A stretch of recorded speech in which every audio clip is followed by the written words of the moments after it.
Ben Harvatine, who is a co-founder of the Jolt Sensor, and it's one thing to invent this sensor that goes in the headgear, but the way that this becomes, I guess, and you'll answer this for me, but that it becomes relatable to people and easy for parents and coaches to understand is that this goes right to their smartphone, and they see there's the connection from the sensor to the smartphone is immediate, and they can react quickly to the problem.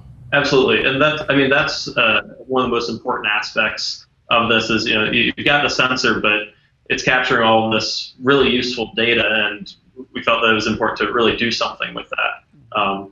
Through the app, we make sure that we're not just dumping the raw data out for people, because, you know, it's something that can be difficult to understand and, you know, maybe frightening and confusing.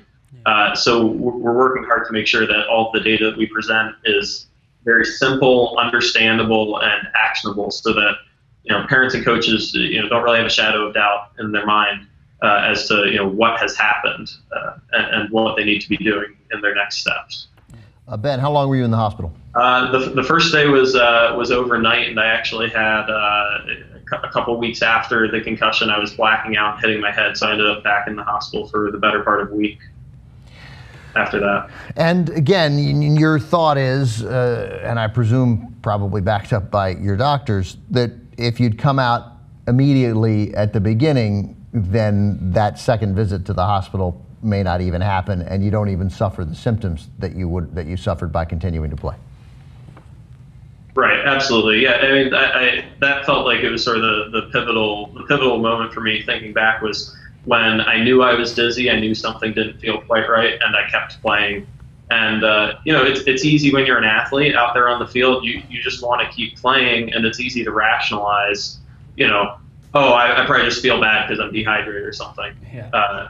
But when you have an objective measure like this, it removes any of those opportunities to rationalize, and it pulls the coaches and the parents in immediately and makes them aware of what's going on, so that even if you as the athlete try to do the wrong thing, you've got other people that are looking out for you to make sure that the right course of action is taken.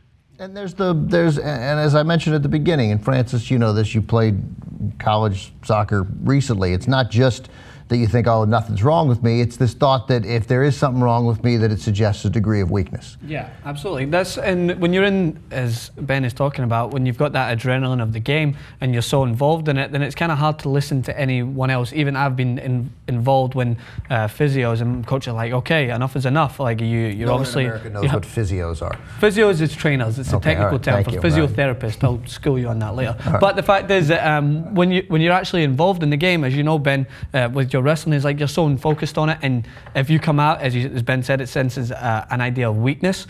But not only are you being told by other people, you're getting a physical reaction that's telling you that basically enough is enough. You've got this buzz in your head, and if you're going to go any further, then it's going to be dangerous. That's a great idea. So we saw recently in the World Cup, you know, players getting hit in the head, and even when they'd been knocked cold, they were still battling to stay in the game. Absolutely.